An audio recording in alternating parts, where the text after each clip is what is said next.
रथ यात्राओं से सत्ता की राजनीति बदलती रही है, लेकिन क्या सत्ते पर सत्ता की सियासत में योगी आदित्यनाथ की अगुवाई में चल रही बीजेपी की सरकार की रणनीति के आगे अखिलेश के दावे टिकेंगे? जब हिंदुत्व वाली बीजेपी की पिच पर ही विरोधी आकर अपनी राजनीतिक नेट प्रैक्टिस करने लगे हैं, तब बीजेपी कैसे अपने बहुसंख्यक वोट को बिखरने से रोकेगी? किसान आंदोलन की नाराजगी, महंगाई, कोरोना संकट का दर्द, कई सारे मुद्दों के बीच सत्ता की रक्षा बीजेपी को करनी है। और तब वो 7 पत्ते बीजेपी के हाथ में कौन से हैं जिनसे विपक्ष की सत्ता चाहत के सपने काटे जाएंगे? इस रिपोर्ट में देखिए।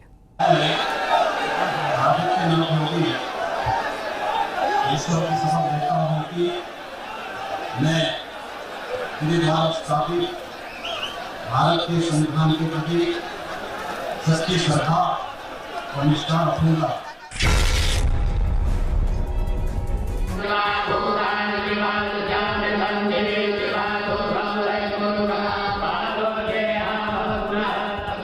क्या योगी आदित्यनाथ ने इतिहास बदलकर सत्ता को लगातार दूसरी बार साधने का मंत्र खोज लिया है? तो आप योगी जी हैं या राजयोगी? मैं योगी भी हूं और कर्मयोगी भी हूं।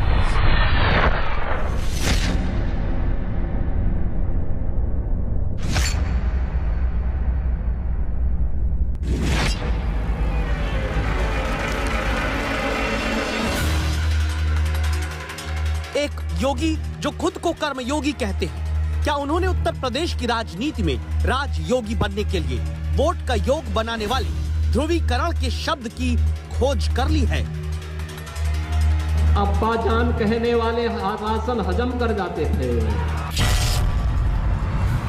पूरे चुनाव को सांप्रदायिक स्थिति में लाने का प्रयास है।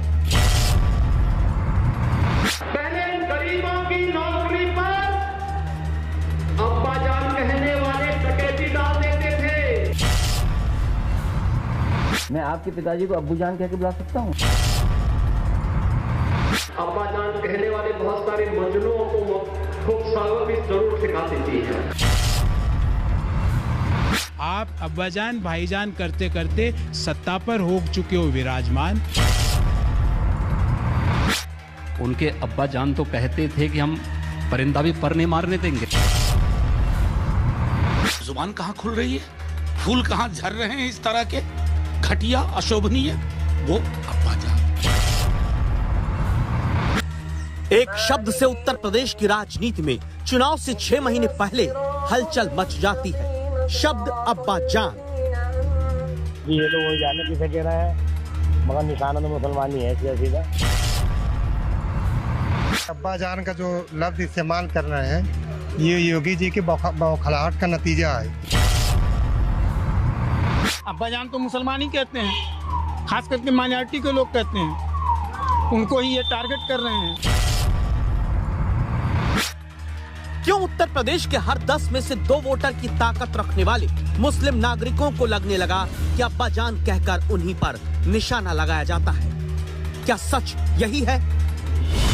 3 बयानों के आधार पर देखें तो वोटों के कुतुबनुमा की दिशा अपनी तरफ घुमाने के लिए क्या खास 3 वर्ग तक संदेश पहुंचाने की कोशिश है? पहला, अब्बा जान के बहाने राशन की बात करके गरीब पिछड़ों तक ये बताना कि तुमसे ज्यादा राशन मुस्लिम आबादी ले गई। दूसरा, जब बात नौकरी की होती है तो मकसद निम्न मध्यम वर्गीय मतदाता के मन में ये बात स्थापित करना कि तुम्हारे हक की नौकरी अल्पसंख्यक ले जाते रहे। और तीसरा, जब मजनुओं की बात कही गई तो छोटे शहरों कस्बों के वोटर को ये बताने की सियासी कोशिश करना कि कौन लोग शोहदा बनकर आम नागरिक को परेशान करते आए। ऐसे में ध्रुवीकरण के लिए अब्बा जान शब्द का इस्तेमाल क्यों किया गया, इसके पीछे की पहली राजनीतिक सोच समझते हैं। चुनाव में धर्म का प्रयोग नहीं किया जा सकता, ये नियम के विरुद्ध है। ये इलेक्शन कमीशन के गाइडलाइंस और जो जिन नियमों के तहत चुनाव होता है वो एक तरह से बैंड है। आप धर्म का इस्तेमाल नहीं कर सकते वोटरों को लुभाने के लिए। एक प्रॉक्सी यूज किया जा रहा है। जब अब्बा जान का आप जिक्र करते हैं तो अब्बा जान कौन कहते हैं? एक खास धर्म के लोग, एक खास समुदाय के लोग अपने पिताजी को, अपने फादर को एड्रेस करने के लिए अब्बा जान कहते हैं। इस वजह से ये किया जा रहा है, ये बताया जा रहा है कि अब कौन सी ऐसी पार्टी है जो एक खास समुदाय के लोगों को लुभाने के लिए कोशिश करती है। अखिलेश यादव के लिए इसका इस्तेमाल होता है। राजनीतिक जानकार सितंबर में यूपी की राजनीति में तेजी से उभरे अब्बाजान वाली राजनीति के पीछे अखिलेश को निशाना बनाने की बात कहते हैं। आखिर क्यों? ये समझने के लिए अक्टूबर में अखिलेश यादव के बयान को सुनिए। बीजेपी को रोकना चाहते थे, सपा बसपा का अलायंस किया, बीजेपी को रोकना है। अगर नहीं रोक पाए तो जैसे किसान को कुचल दिया उसी तरीके से संविधान को ये लोग कुचल देंगे। अगर 2019 में रोक लेते किसान भाइयों, अगर 2019 में रोक लेते हम लोग, तो ये 3 काले कानून नहीं आते। ये 3 काले कानून इसलिए आए क्योंकि उत्तर प्रदेश से ज्यादा जीत गए ये लोग। एक तरफ मुजफ्फरनगर में हो चुकी किसानों की महापंचायत है, जहां पश्चिमी उत्तर प्रदेश में किसान आंदोलन के कारण कुछ असर वोट पर पड़ने का दावा जानकार करते हैं। दूसरी तरफ सेंट्रल यूपी का लखीमपुर, जहां किसानों के कुचले जाने के बाद विपक्षी दलों ने बड़ी मोर्चाबंदी की। एक्सपर्ट्स का मानना है कि अखिलेश को टारगेट करके ध्रुवीकरण के साथ किसानों के मोर्चे पर फ्रंट पर आकर खेलना बीजेपी की रणनीति का हिस्सा है। इसलिए उत्तर प्रदेश में बीजेपी ने 30 अक्टूबर तक सभी 56,000 ग्राम पंचायतों में किसान चौपाल आयोजित करना शुरू किया। किसान मोर्चा बीजेपी का सभी 98 संगठनात्मक जिलों में किसान चौपाल आयोजित कर रहा है। चौपालों में पार्टी के सांसद, विधायक और राज्य मंत्री शामिल होते हैं, जो किसानों को उनके कल्याण के लिए शुरू की गई अलग अलग सरकारी योजनाओं की जानकारी देंगे। इसके बाद किसानों से जुड़ा ये कार्यक्रम उत्तर प्रदेश की 403 विधानसभाओं में बीजेपी करेगी। इसीलिए किसान, कानून और विकास के मोर्चे पर भी बीजेपी अपनी हर रैली में अपना भरोसा याद दिलाती है। सरकार ने बिना भेदभाव की योजनाओं का लाभ हर एक व्यक्ति को दिया है। हमने गरीब अमीर का भेद नहीं माना, हमने छोटे बड़े का कोई भेद नहीं किया। हर एक व्यक्ति को गले से लगाया, योजनाओं का लाभ हर एक नागरिक तक पहुंचाने का कार्य किया है। और मैं आपको आश्वस्त करता हूं, आपने देखा होगा, अगर किसी अपराधी और माफिया ने किसी गरीब की संपत्ति पर, किसी व्यापारी की संपत्ति पर कब्जा करके जबरन करने का प्रयास किया तो हमने उसकी छाती पर बुलडोजर चलाने में भी कोई संकोच नहीं किया है। सब जाति के लोग, सब धर्म के लोग मिल करके रहते हैं, एक साथ रहते हैं, एक छत के नीचे रहते हैं। ये हमारी पहचान है। ये इसीलिए कभी जात पर, कभी धर्म पर बात करते हैं, क्योंकि कारोबार और काम हमें जोड़ता है। कारोबार पे बात नहीं करेंगे क्योंकि कारोबार हमें और आपको जोड़ता है। यूपी की रणनीति में सबसे प्रमुख हिस्सा पिछड़े वर्ग की जातियों को लेकर है, क्योंकि पिछड़ा वर्ग ही राजनीति में अगला बनाने की ताकत रखता है। इसीलिए पिछड़े वर्ग के सम्मेलन भी बीजेपी करती है। वजह इस वर्ग की ताकत। पिछड़ा वर्ग की कुल ताकत 52% मानी जाती है, जिसमें 3 हिस्से प्रमुख हैं। पहला यादव, दूसरे कुर्मी और फिर गैर यादव और गैर कुर्मी ओबीसी। 2019 के नतीजों को आधार बनाकर देखें तो 60% यादव वोट अगर समाजवादी पार्टी के साथ जुटा तो 80% कुर्मी और 72% अन्य ओबीसी वोट का हिस्सा बीजेपी के साथ गया।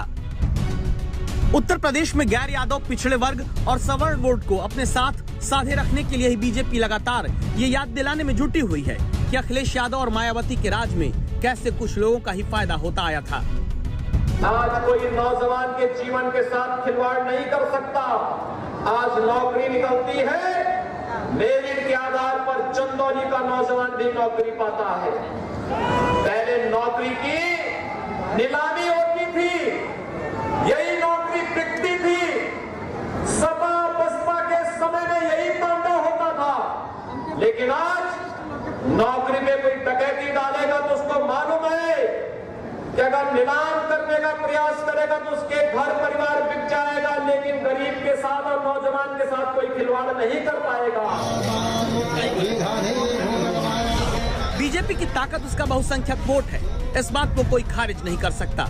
यही वजह है अब प्रियंका का मंच हो या समाजवादी पार्टी का रथ यात्रा, चाहे बीएसपी की सभा हो, हर विरोधी के मंच पर जहां पहले मुस्लिम नेता और छवि ज्यादा दिखती और दिखाई जाती थी, उसे दिखना और दिखाना कम कर दिया गया। विरोधी अब बीजेपी की ही पिच पर खेलना चाहते हैं, जहां बीजेपी से बेहतर कोई खेल नहीं पाता। कुमार अभिषेक, लखनऊ, आज तक।